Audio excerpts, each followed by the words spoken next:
Hello everyone, मेरा नाम है Sachin Singh. I am a full stack developer.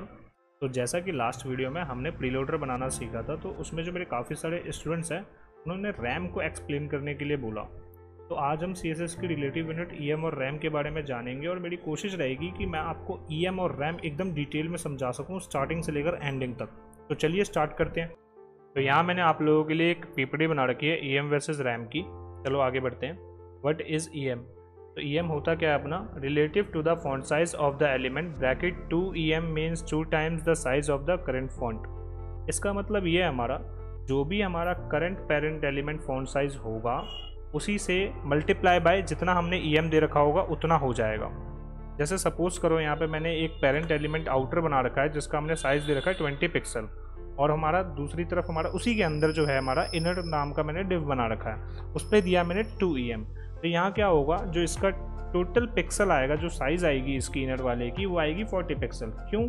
क्योंकि हमने पेरेंट जो हमारा करंट वाला जो पेरेंट एलिमेंट है उसमें हमने 20 पिक्सल दिया है, तो 20 इंटू 2 वो डबल बार क्या हो जाएगा, मल्टीप्लाई हो जाएगा और क्या आएगा, 40 पिक्सल आ जाएगा। ओके, चलो इसको एक एग्जाम्पल के थ्रू समझते हैं हम।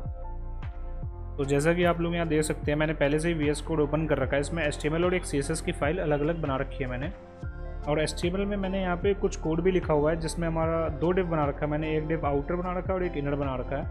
आउटर वाले में मैंने आउटर लिखा और इनर वाले में मैंने इनर लिखा हुआ है, और CSS हमारा पूरा ब्लैंक है। तो CSS में हम कोड कर रहे होंगे। यहाँ मैं आउटर को टारगेट करता हूँ डॉट आउटर, और इसके अंदर मैं फॉन्ट साइज दे देता हूँ 20 पिक्सल। ओके, सेव करते हैं। यहाँ आप देख सकते हो ब्राउज़र पे जो हमारा आउटर है उसका भी 20 पिक्सल हो गया, और जो हमारा इनर है उसका भी 20 पिक्सल हो गया। इनर का इसलिए हुआ है क्योंकि वो आउटर के अंदर था, इस चक्कर में हुआ है ना। तो यहाँ मैं डॉट इनर को भी टारगेट करता हूँ।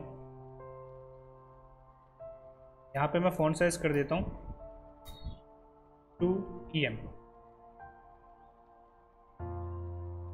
सेव किया हमने यहाँ पे। अब देख सकते हो इनर वाले का साइज थोड़ा इंक्रीज हो गया है। तो एक बार हम इंस्पेक्ट करके चेक करते हैं। राइट क्लिक करेंगे, इंस्पेक्ट करेंगे, थोड़ा सा इसको अंदर कर देते हैं, इससे हवर करेंगे। जैसा कि आप यहाँ पे देख सकते हो जो हमारा आउटर वाला वो 20 पिक्सल और इनर वाला 40 पिक्सल। तो इट मीन्स जो हमारा पेरेंट एलिमेंट था उसका हमारा फॉन्ट साइज क्या था, 20 पिक्सल, और इनर वाले में हमने कितना दिया, 2 EM। तो इसका मतलब क्या हुआ, जो हमारा 20 पिक्सल था वो मल्टीप्लाई बाय कितना हो गया, 2 EM। तो हमारा 40 पिक्सल आंसर आ गया। अगर सपोज मैं यहाँ पे 3 EM कर दूँ तो हमारा क्या आंसर आना चाहिए, 60 पिक्सल। एक बार हवर करके देखते हैं हम इस पर। देखो यहाँ पे 60 पिक्सल आ गया इसका साइज। ओके, तो आई थिंक शायद आपको क्लियर होगा इसका EM क्या होता है, EM कैसे काम कर रहा होता है। और सबसे ज़्यादा हम EM जो यूज़ कर रहे होते हैं वो रिस्पॉन्सिव वेबसाइट बनाने के लिए यूज़ कर रहे होते हैं। ओके, चलो आगे पढ़ते हैं। समझ आ गया आपको EM? ओके ठीक है। अब नेक्स्ट स्लाइड पर हम जाते हैं। Drawback of EM। तो हमारा ना जो EM है ना उसका एक ड्रॉबैक भी है, जो कि snowball effect in nested element. तो जो नेस्टेड एलिमेंट होते हैं ना, वहाँ पे जब हम EM को यूज़ करते हैं तो वो एक अलग ही तरीके से रिएक्ट कर रहा होता है। चलो इसको भी एग्जांपल के थ्रू समझते हैं हम। अभी हमने लास्ट ये कोड किया था, यहाँ पे स्टार्टिंग से हम जरा कोड करते हैं, इन सबको हटाते हैं और यहाँ पे हम सेक्शन लिखते हैं। एक सेक्शन बना लेते हैं, उसके अंदर में कुछ डिव बना लेता हूँ। ठीक है, ये डिव बना लिया। सेक्शन पे हम सेक्शन डाल देंगे और डिव के अंदर हम डिव लिख देते हैं, div1, div2, div3, div4। ठीक है, ये कुछ इस टाइप का सेक्शन आ गया अपना, है ना। अब हम चलते हैं CSS पे और यहाँ पे हम सेक्शन को टारगेट करते हैं। सेक्शन का अगर मैं यहाँ पे फॉन्ट साइज, बाय डिफॉल्ट देखो फॉन्ट साइज तो 16 पिक्सल होता है। ठीक है, अगर मैं यहाँ 20 पिक्सल कर दूँ, फिर सेव करता हूँ। ओके, एंड देन डिव का जो हमारे सारे डिव बना रखे थे हम उनका फॉन्ट साइज 2M कर देते हैं। देखो, तो यहाँ पे ना एक प्रॉब्लम आ रही है कि जो हमारा सेक्शन का फॉन्ट साइज था उसका मल्टीप्लाई बाय ये, इसका मल्टीप्लाई बाय ये, और div2 का मल्टीप्लाई बाय 3, div3 का मल्टीप्लाई बाय div4। देख सकते हो आप यहाँ पे। इंस्पेक्ट पे जाते हैं हम और यहाँ पे जैसे हम हवर करेंगे तो सेक्शन का हमने क्या सेट किया था, 20 पिक्सल। दिख रहा होगा आप लोगों को नीचे 20 पिक्सल है। div 1 का क्या आ गया 40 पिक्सल, div 2 का क्या आ गया 80 पिक्सल, मतलब 40 जो हमारा है वो मल्टीप्लाई बाय 2 हो गया। जो हमारा div 3 है उसका 160, 80 मल्टीप्लाई बाय 2, और जो div 4 है वो हमारा 320, 160 मल्टीप्लाई बाय 2। EM यूनिट का यही एक ड्रॉबैक है कि ना ये क्या करता है अपने पेरेंट के अकॉर्डिंग अपने आप को मल्टीप्लाई बाय करता जाता है, ठीक है। तो इसकी जगह पे हम ना रैम का यूज़ करते हैं, रैम जो अपना यूनिट होता है। तो चलो देखते हैं उसको समझते हैं। ड्रॉबैक समझ आ गया होगा आई थिंक आपको।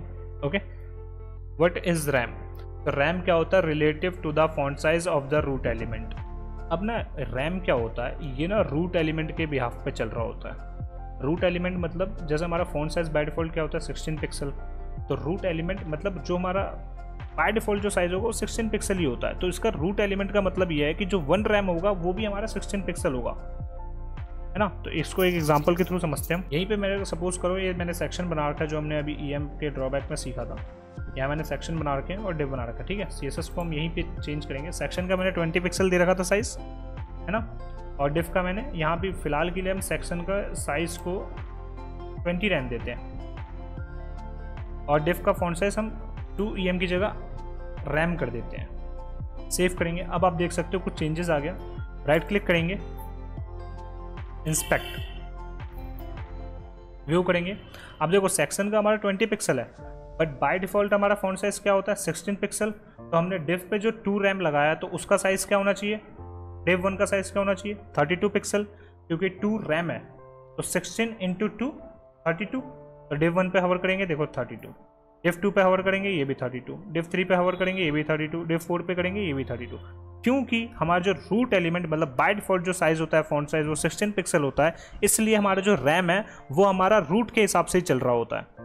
अगर चाहे आप उसके पेरेंट एलिमेंट पे 20 पिक्सल कर दो, 50 पिक्सल कर दो, 60 पिक्सल कर दो, जितना भी पिक्सल करना उतना कर दो, बट जो हमारा रूट एलिमेंट होता है, जो हमारा फॉन्ट साइज होता है 16 पिक्सल, हमारा रैम उसी के बिहाफ पे चल रहा होता है। ओके, अगर आप 2 रैम लिखोगे तो 32 पिक्सल हो जाएगा, अगर आप 4 रैम लिखोगे तो 64 पिक्सल हो जाएगा। आप देख सकते हो यहाँ पे, है ना।